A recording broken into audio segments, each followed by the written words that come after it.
Good evening and welcome to Behind the Headlines. Today is Wednesday, the 6th of September, 2020, and in this programme today, sorry, it's the 9th of September, apologise.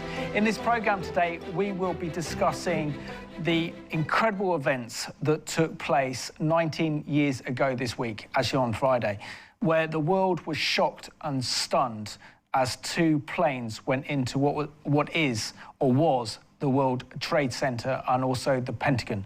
So in this program, we are dedicating this program to those who were brutally murdered on that day, and also the victims and the families who still mourn their loved ones. So I'm joined by my co-host this evening, Regan King, to discuss this. And Regan, I have to start with you, really, because you're American. What are your memories of 9/11 and being in the States? How did it have an impact on you?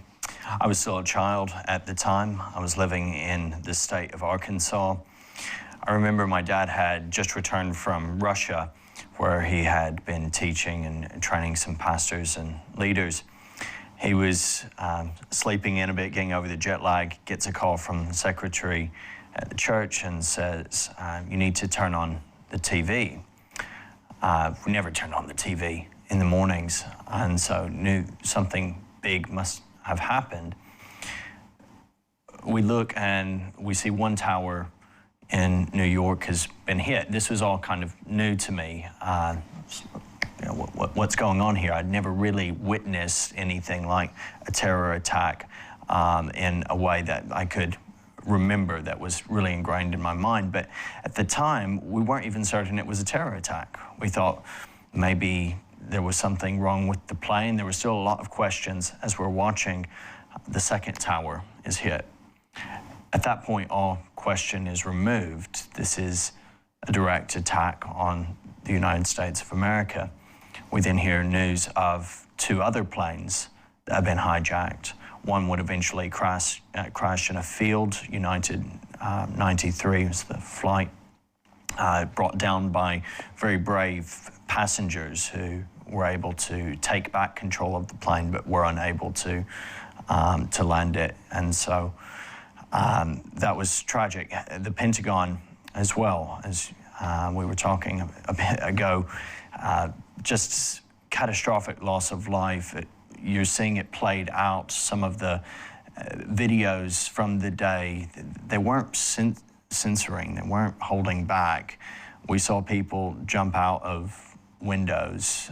There were pictures through the newspapers the following days of desperate people above the crash site in the World Trade Centers, huddled around, having shattered bits of window out to try and get fresh air. Others jumping off the top. It was truly catastrophic. I remember my family sat, we all wept, we prayed together, we read the scriptures, we watched throughout the day. Then in the afternoon, I went outside and played basketball, because you see enough death, and as a child, you just want to go out and do something else. And I came back that evening and found out that there was going to be a war that the United States would be entering. Those are memories that are deeply ingrained in my mind. I can imagine you were 10 at the time then. Yes, yeah, 10 years old. I remember because in 2000 I was working in Washington, D.C., so I knew Washington very well. I knew friends there, had weekends, just go out for a day or a couple of days up to New York City, so I knew New York very well. But what was so interesting for me is I had friends there. So when I had friends in Washington and calling them and see if they were okay, they described how they were driving to work, driving into Washington, D.C., and suddenly they saw this big explosion and the whole of the Pentagon was on fire, and just chaos, madness, phone signals going down. I even had what I would say a really very special guy who used to work at the Pentagon, and back in December of 2000, I left in January 2001, actually the week that George W. Bush was inaugurated as president. And he gave me a personal tour of the Pentagon. and actually showed, here you go, here's the Secretary of Defence's office, and had to walk around. I couldn't believe how big the Pentagon was, with its own mall and everything else. So to know that I knew people in Washington, and certainly knew that people working there could actually be killed, I think came as a big shock. I think it was also the surprise element that no one expected this.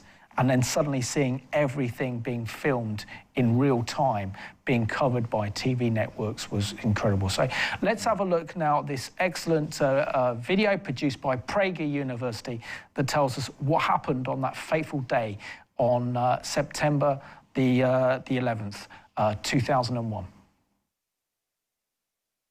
Everybody knows what happened on 9/11, right? The truth is, most of my peers, I was born after 2001, don't. They almost certainly don't know why it happened. Most probably don't even know who did it. Such things aren't taught in schools now. So here's what took place on that fateful Tuesday, what the United States of America did about it, and why it's one of the most important days in American history. September 11, 2001 began as a beautiful morning on the East Coast. America was at peace, not embroiled in any foreign war. Passengers boarded their early flights, headed to business meetings, or to visit relatives across the country. Tragically, they were not the only ones who boarded planes that morning. 19 Islamic terrorists, organized by the terrorist group that calls itself Al-Qaeda, directed by its leader Osama bin Laden and drawn from 4 Arab countries, also boarded planes that morning. All of the planes, the terrorists were split among 4 of them, were cross-country flights. Their tanks were filled to capacity with jet fuel. Within an hour after takeoff, these 19 terrorists would hijack the planes, brutally murder defenseless stewardesses and pilots, and kill 3,000 innocent people. At 8:46 a.m., a hijacked American Airlines flight leaving Boston crashed into the North Tower of the World Trade Center, the international symbol of America's economic power. 17 minutes later, a second hijacked plane, also departed from Boston, crashed into the World Trade Center's South Tower. The 2 planes, spewing their jet fuel, ignited fires that burned hot enough to compromise the building's structural integrity. Hundreds of New York firefighters and police officers raced up the towers to rescue the victims. Quite suddenly, the buildings collapsed, killing 343 firefighters, 60 police officers, and thousands of trapped office workers. A third hijacked plane, leaving Washington's Dulles Airport, crashed into the Pentagon, the headquarters of the U.S. military. 125 Pentagon workers were killed. The passengers of a 4th hijacked plane, this one leaving Newark International Airport shortly after the others, had just enough time to learn, via their cell phones, of the other attacks. Those on board decided that the nightmare would stop with them. Unarmed, with no hope of survival, they fought the terrorists, crashing the plane in an empty field in Pennsylvania. They gave their lives so that more Americans would not die. We learned later that this plane, United Airlines Flight 93, had been heading for either the White House or U.S. Capitol. The Islamic terrorists who launched these attacks made a number of claims about their motivations. But here's the truth. They did not murder thousands of Americans because they disagreed with America's Middle East policy. And they certainly didn't do it because they were poor and hopeless. They were all either from wealthy or middle-class Arab families. They attacked America because they despised its values, most especially its freedom and tolerance. The United States, as the guardian of freedom in the West, had to be brought down. This attack would start that process. It would show the world that America was weak, that America lacked the will to safeguard its liberties and people. Bin Laden called America a paper tiger. In the days immediately after the attacks, the terrorist leader and his many supporters in the Muslim Middle East believed he had proved his point. Mothers across the Muslim world named their babies Osama. Bin Laden's face adorned posters in homes, and kids in Pakistan wore Bin Laden t-shirts. But on the afternoon of September 14th, President George W. Bush visited the twisted, still smoldering wreckage of Ground Zero, where the Twin Towers had stood, and megaphone in hand, promised that America would not be cowed. "I can hear you," he said. "The rest of the world hears you. And the people who knocked these buildings down will hear from all of us soon." And they did. America launched its war on terror, destroyed the terrorist leadership, and sent bin Laden into a decade of running and hiding. Within 6 months, kids in Pakistan were no longer wearing bin Laden t-shirts. And 10 years later, the CIA located and a team of Navy SEALs killed the terrorist leader. America will always have her enemies. There will always be those who despise our freedoms, who hate our democracy, who want to see America buckle in the face of tyranny, to sacrifice our way of life to appease those who despise it. And we will always be faced with a choice: to surrender our freedoms or to preserve them, to grovel before those who hate us, or to honor the lives of the nearly 3,000 Americans who died on 9/11. But first, young Americans need to learn what happened that day. I'm C.J. Pearson for Prager University.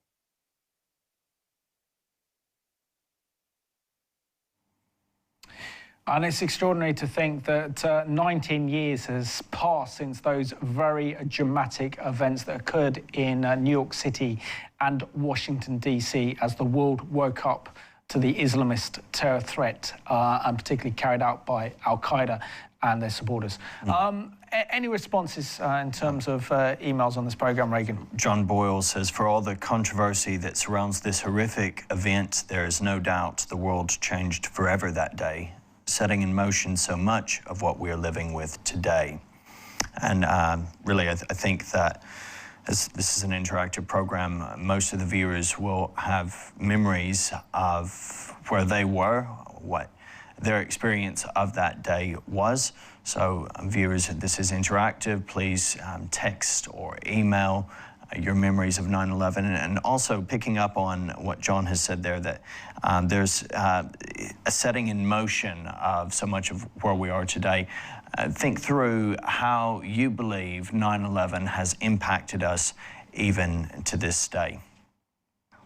I think it was a wake-up call, but I think you can really kind of lay the blame for 9/11 with the Clinton administration, particularly President Clinton, who under his presidency decided to wind down human intelligence. Well, there were several attacks throughout the 90s. You had the Tanzania attack, I think that was in 97. You had the attack on the USS Cole in the summer of 2000, and you had various other embassy attacks as well. And yet America stood and did nothing. Also, I think it was in 98 as well that Bill Clinton had Bin Laden and the whole Al-Qaeda leadership in his sights, with the potential to fire the red button to fire a Tomahawk cruise missile and take out the entire leadership of Al-Qaeda, and he bottled it. But also his whole policy was, we don't want a confrontation, we don't want any wars, because this would threaten my chances of getting re-elected. But what he did as well, he wound down human intelligence. America, after the Gulf War, was the world's supreme superpower, particularly after the fall of the Berlin Wall in '89. Then in 1990, America showed its power and its strength by liberating Kuwait from Saddam Hussein's invasion of Kuwait in 1990. That was 91. And then throughout the 90s, he was doing everything he could to kind of appease the Arabs, the enemies of the United States, in order for cheaper oil to help his re-election chances in 96. So some of the stuff that he did only encouraged Al-Qaeda and other terrorists to say, look, America is fair game for intelligence, but also the division within the intelligence community. The FBI were not talking to the CIA were not talking to the White House. Everyone had turf wars, no communication. But I suppose the main thing was as well that America never expected there would be a terror attack on American soil. Had it in Pearl Harbor, but not actually on American soil. Well, inarguably, it is the greatest assault by an external power on American soil in the entire history of the United States. What we are looking at with 9/11 is the culmination of a process in which Islamic ideology had successfully gained ground in various places, particularly in Afghanistan. If you go back to the 70s and 80s, you see that Al-Qaeda, the Taliban, other sort of smaller radical Islamist groups gained power. They solidified their position. There were turf wars that they had as well. And while they were hashing all of that out, particularly we see Osama bin Laden begin to gain his own place really of supremacy in the Sunni branch of Islam. 9/11 is that ideology coming into its own, saying, right, we're not going to stay in the Middle East anymore. We're taking this battle to the West. We're taking this battle to what is seen in Islamist ideology as a Judeo-Christian place, and we're going to attack it at its foundations. And this was something that even President George W. Bush recognized as he gave his speech, was mentioned in the PragerU video that we just watched. He said, terrorist attacks can shake the foundations of our biggest buildings, but they cannot touch the foundation of America. And that is really a reference to the distinct Judeo-Christian heritage that the United States was built upon. Absolutely. So, any more emails? Not at the moment. No. So viewers, please tune in. So please email in. We'd love to hear from you. We are live. We are interactive. Friday does mark the 19th anniversary of 9/11 that shook the world, and there is no doubt that the world changed after that very fateful day. And just to give a chilling reminder of what happened on that fateful day, here is a copy of the Times. It says 10:02 a.m., September the 11th, 2001. And you can see it on the back. And almost the Telegraph also carried the same thing. Yeah, I did collect these newspapers at the time, and there we go. That's all the Telegraph had. But there's an interesting article here. The person actually writes the article for the Times here is Michael Gove. When he was a journalist working for the Times. And I'll just read this paragraph of what he says. He said, "It was the terrorism by timetable. Morning in America became the darkest of national catastrophes after a careful, coordinated attack of grotesque barbarity. The first the world knew of what was to become an unfolding tragedy was stretched human powers of understanding to breaking point, was just before 9 a.m., U.S. Eastern Standard Time. Inside the World Trade Center, New York's public servants, bankers, industrialists would have been settling into their second working hour when disaster struck. American Airlines flight crashed direct into the 110-story building, not just a symbol of American corporate power and capitalism's global sway, but the workplace for thousands of New Yorkers." And that was Michael Gove, and we obviously know he's gone on to other things, but it just is a chilling reminder of what happens when evil strikes, and when it strikes, it's very sudden. Absolutely. I likewise have some magazines and newspapers from that occasion. Here's a special commemorative edition that many may have remembered seeing, and inside it tells the moving story of this lady, Marcy Borders, who, it says she had been commuting from the Hudson River from Bayonne, New Jersey, to her new job at Bank of America at World Trade Center 1. And these towers, they had tens of thousands of workers in them. The scale is just incredible. Marcy was 28, a single mom with an 8-year-old daughter, standing at a copy machine on the 81st floor when the first plane hit. And just details how she sought to get out, and as she was arriving finally to the ground floor after an hour and a half. It took her an hour and a half to work her way through screaming people, many of whom were bleeding from metal and glass fragments that were embedded in their bodies. She was buried in dust and rubble herself. She was convinced that she was dead. She was convinced that it was over, but some strangers helped her and led her to safety. And it had a real psychological impact, not only on Marcy, who said she would never go back to work in New York City, but there are so many others over the years, firemen, emergency service workers, who really struggled in the aftermath. Absolutely. So let's have a look at this news report that actually occurred on the morning of September the 11th, 2001.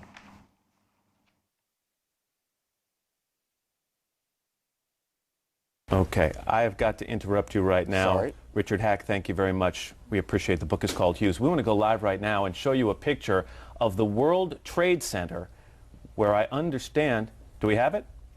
No, we do not. We have a breaking story, though. We're going to come back with that in just a moment. First, this is Today on NBC.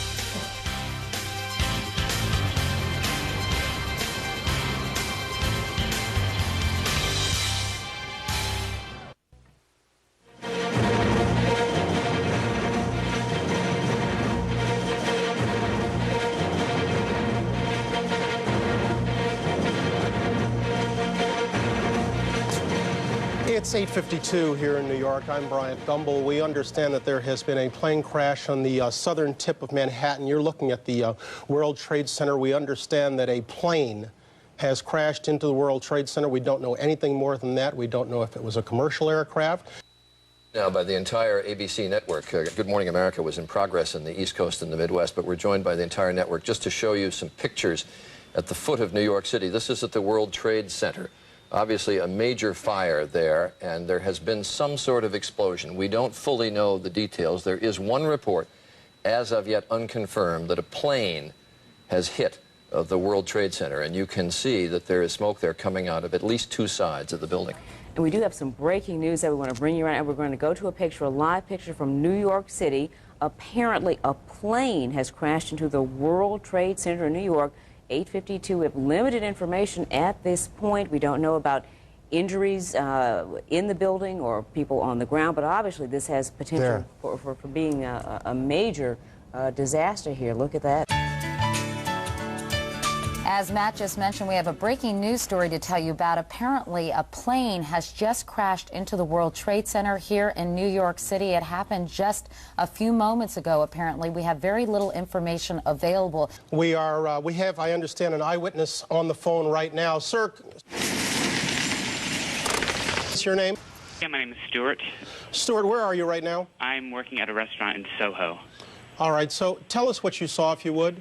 I was waiting at a table and I literally saw it seemed to be like a small plane.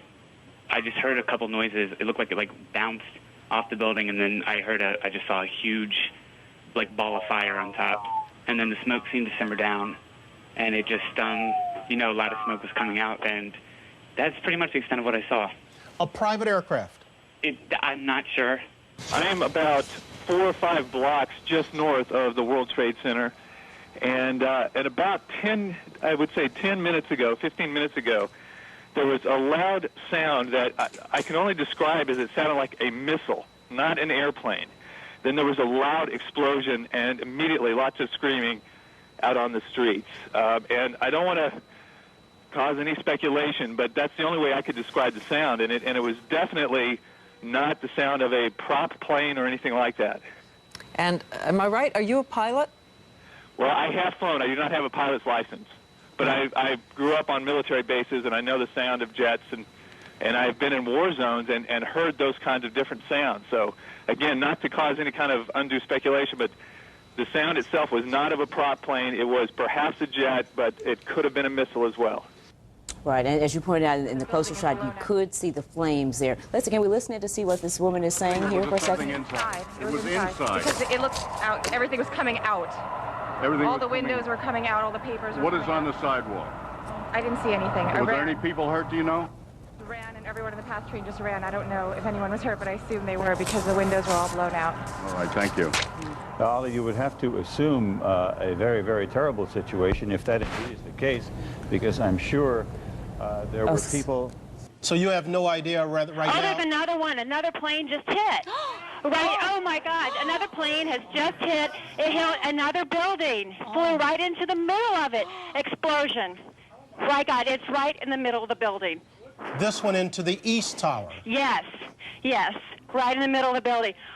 It does not appear that there's any kind of an effort up there yet. Now remember, oh my God. Oh my God. That looks like a second plane. I did not see a plane go in.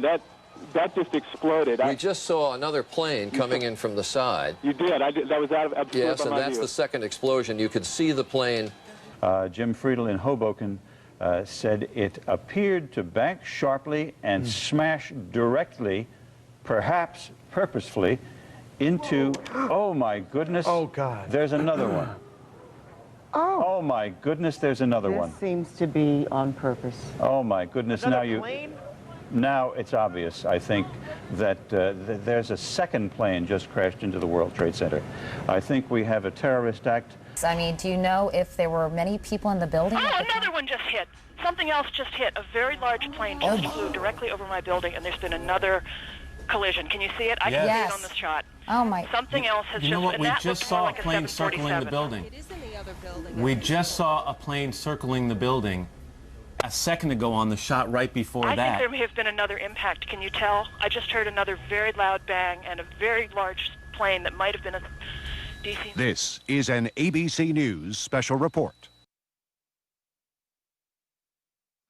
And that was actually live footage on the day, and it's still as chilling and as frightening now as it was 19 years ago when the world woke up to the terror threat that was posed by this radical Islamist ideology. I mean, seeing those American news reports, Regan, it just reminds how shocking that day was. And I think it was a real wake-up call as well for so many Christians around the world to say that the world's changed on this day and that events are happening so quickly and so fast that we have to be aware of them. Because this marked the war on terror.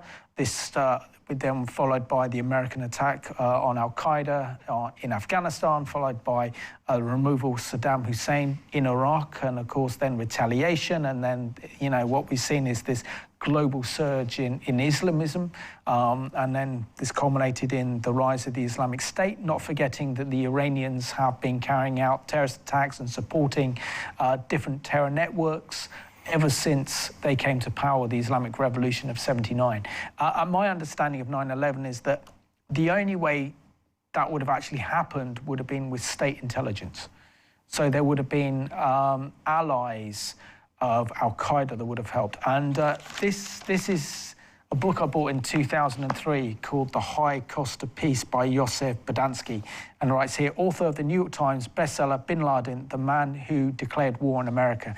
And what he talked about, and he gave a lot of evidence for this, was to say that this was a coordinated effort on behalf of al-Qaeda, together with Hezbollah, with Iranian backing and help. And even the 9/11 commission that came out also put the fingerprints on the Islamic Republic of Iran, and how in 1993, the Iranians tried to blow up the World Trade Center back in '93, and it was Iranian operatives. When you actually see what's going on and what actually happened that day was absolutely extraordinary, because America was not expecting it, and they weren't expecting an attack like this at all. Absolutely. I have here in the Newsweek that followed 9/11 some, at the time, speculations that fit very much with that which you just shared, Simon, where there was a message allegedly sent by Osama bin Laden's men that made him suspect number one. We've hit the targets. And here in Newsweek, there was discussion even in the very earliest days of looking at who really was behind all of this, who all had a part in this. Not only Osama bin Laden, but discussing Saddam Hussein and as well Muammar Gaddafi, and the interconnected networks of these individuals. And that fits very much with the whole idea of the Islamist ideology of jihad. There's a coordinated effort that seeks to gain supremacy and power. Much of what we've seen in the past 20 or so years politically around the world finds some connection and rooting in what happened on 9/11 and in the aftermath thereof. We have some interactions from viewers. Here's from Norma. I was watching Banachek when the BBC suddenly shut it off and took to the towers. It came from the towers live. I find it so hard to believe what the chap said on the PragerU video, that the younger generation of Americans know so little about 9/11. What is wrong with the older generation that this important event has been forgotten? Are we as bad with 7/7 in London? Allison says, I was in my kitchen watching this nightmare take place. Now, tragically, America is destroying itself from within. We also have John, who says, Americans seem to really pull together in the aftermath of September 11th. Today, they're so polarized, and radical leftists burn their own cities. What hope for some common ground? Different aspect, two aspects I want to bring in, because I want to bring in the real spiritual element regarding 9/11. The first thing is you had President Clinton, who was desperate to push through as many peace treaties with Israel as possible, despite the fact this actually endangered Israel. And because of the peace process that was signed with Yasser Arafat from 1993, what we saw then from about 94, 95 onwards was Israel facing attack after attack, including suicide bombers. Suicide bombers would put, Islamists like Hamas or Palestinian Islamic Jihad would actually put bomb belts on, go onto a bus and blow up buses, blow up pizza restaurants, shopping malls, coffee shops. And what happened then is that the American and the international community allowed innocent Israeli blood to be shed in Israel. And yet, effectively, what happened, and this is what the world did not allow Israel to respond and take on and destroy those terrorists who were carrying out those attacks against Israel. So, of course, what happens is the outworking of Genesis chapter 12, verses 1 to 3. I will bless those who bless you, and I will curse those who curse you, referring to Israel and the Jewish people. So what happened, effectively, is that same bloodshed, that same fear, then came to the Western world for their failure to support and protect Israel came around the world. The other aspect, I think, to 9/11 was a kind of big wake-up call. America, the last bastion of our Judeo-Christian heritage, a nation that says God bless America, is inscribed on the dollar bill, was steeped in Christian tradition.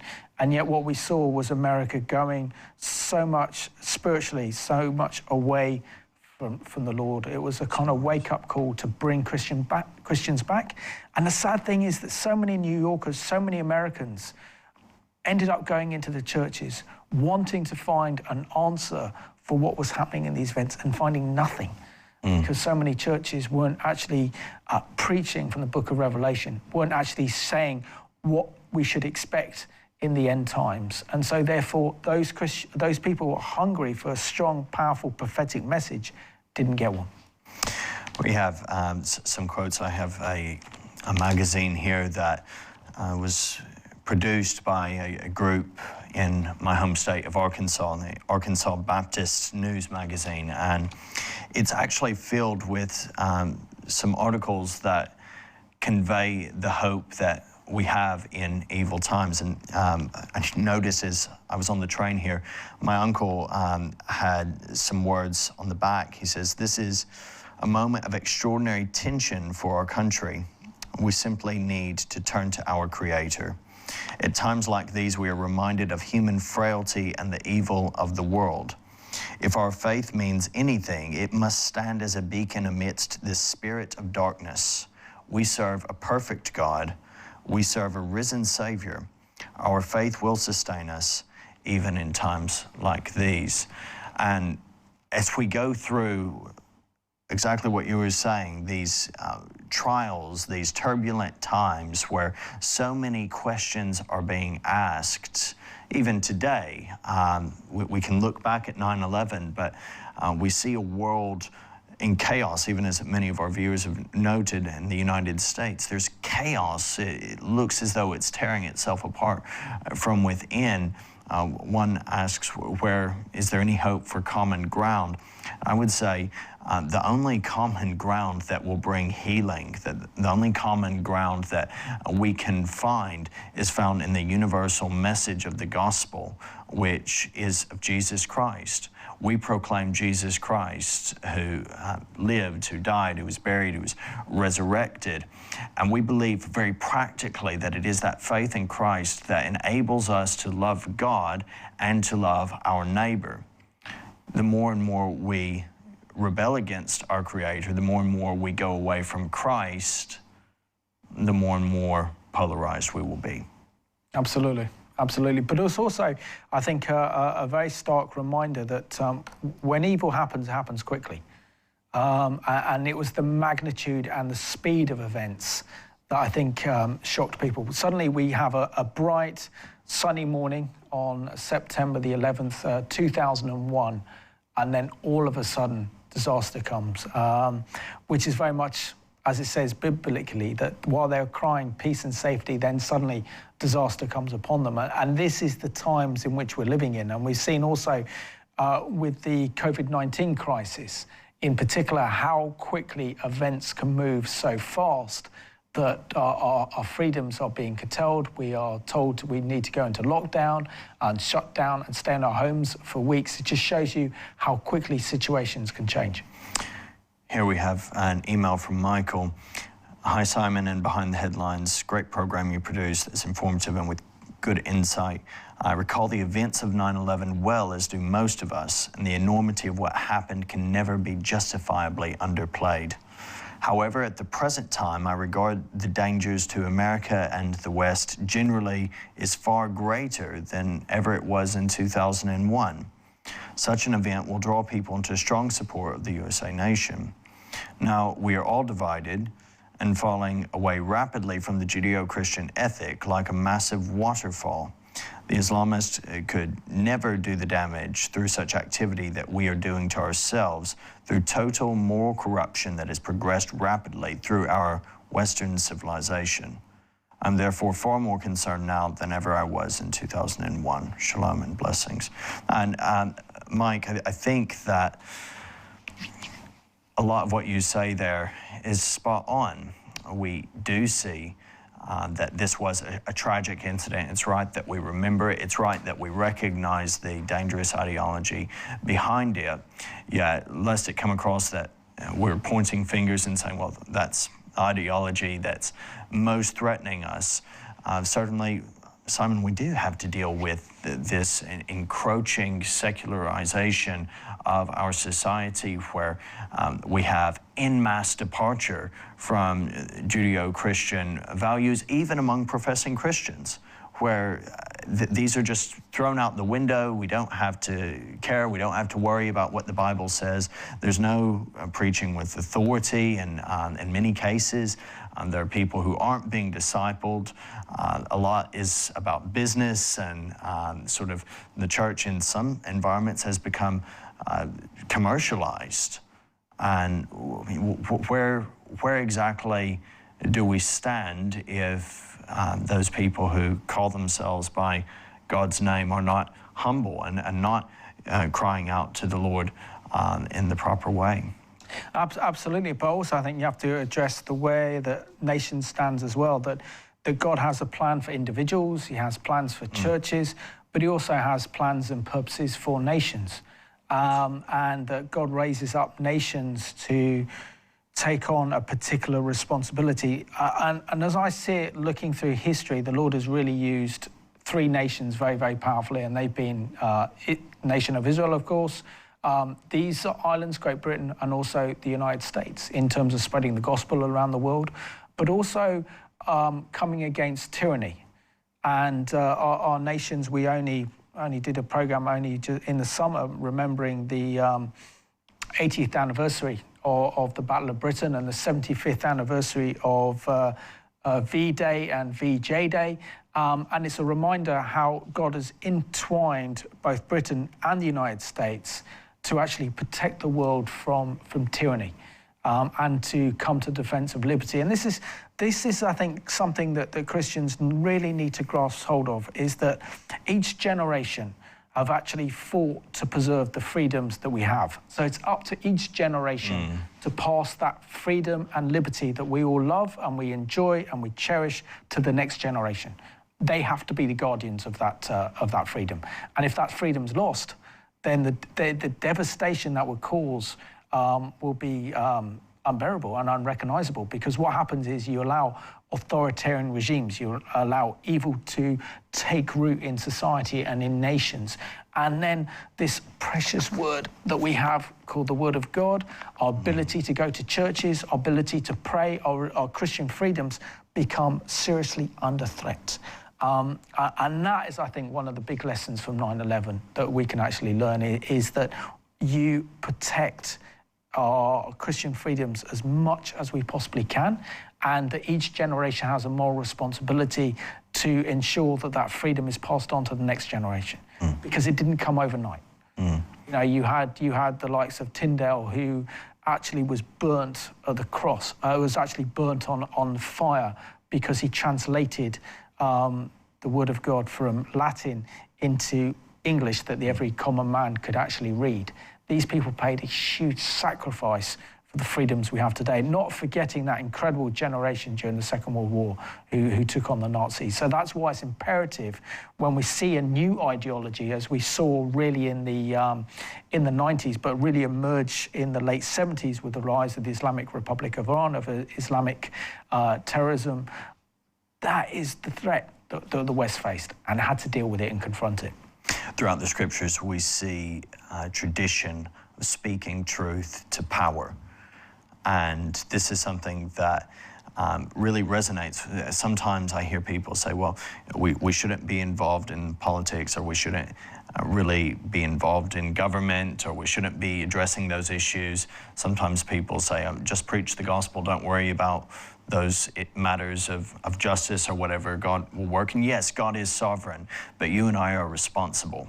He has given us responsibility, and our responsibility is to seek the good of the nation that He has placed us in, to speak truth to power, and to speak truth to those around us without discrimination. And so for us to look at where we are and to recognize that there is some slippage, to recognize that there are areas where the nation is going astray, and to fail to address those matters in a very pinpointed, specific way, is to fail in our responsibility to speak the words of Scripture, which are powerful in calling people to salvation and change. So let's now go to some rare archive footage of what happened on the ground on that fateful day on 9/11/2001. 60 Minutes Overtime.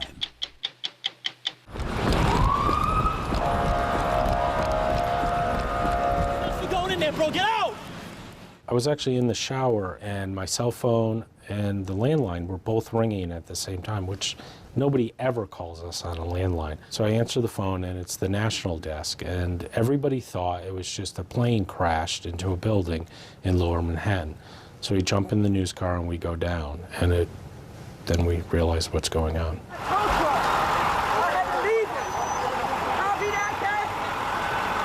The very first thing I shot was of the tower. I'm actually standing on our news vehicle, on the roof of it. We're on the West Side Highway, and it was just in order to get a better perspective of what's going on. What happened? What? The building collapsed. Part of the building collapsed. So, at least that's what I think happened. Everybody's running like...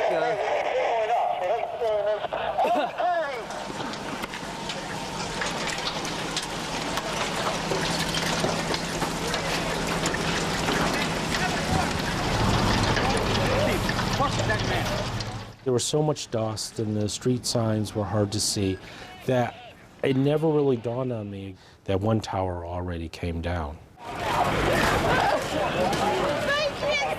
Don't worry. Where's your... Over here. There was a gentleman, he has 2 briefcases, and I asked him, hey, can I talk to you for a minute? Can I ask you a couple questions? I'd rather not. I just had a bad day. He said, oh, I've had a really bad day. So I just gave him his space and continued to leave. The noise of the second tower collapsed. To me, it sounded like a jet flying over. That's why I panned up. And then you see the tower collapsing.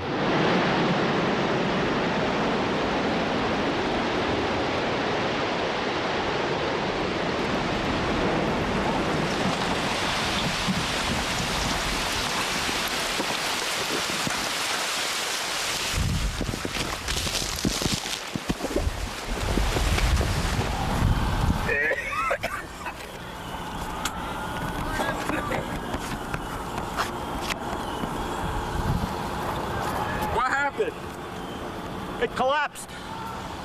The top floors collapsed down. I saw it blow and then ran like hell. Thank God. I'm 69, but I can still run. At the end of the day, what we're trying to do is capture real moments. You just kind of follow and try not to get in anyone's way, but document real moments of what's going on. What'd you see? Everything. I saw chaos. It's just chaos out here, it really is. So the Twin Towers fall. It's amazing. It's crazy.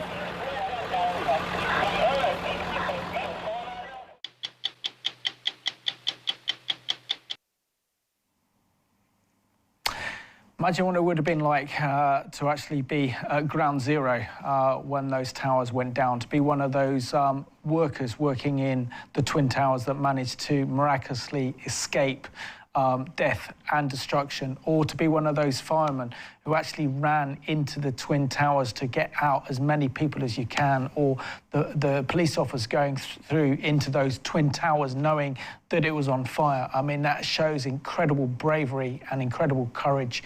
And I think it's in times of incredible national distress and violence like we saw on 9/11 that we see people show extraordinary acts of bravery and courage, of actually looking after the interests of others rather than themselves, because those firemen who ran into those Twin Towers must have thought, actually, I might not come out alive. And to know that they sacrificed their lives to help others is really the message of the gospel, isn't it? Absolutely. It's a real example of courage under fire, of selflessness, sacrifice, and of love, because they didn't have to go in one way. Yes, there was a duty element, but as the structure was coming down, you know, there were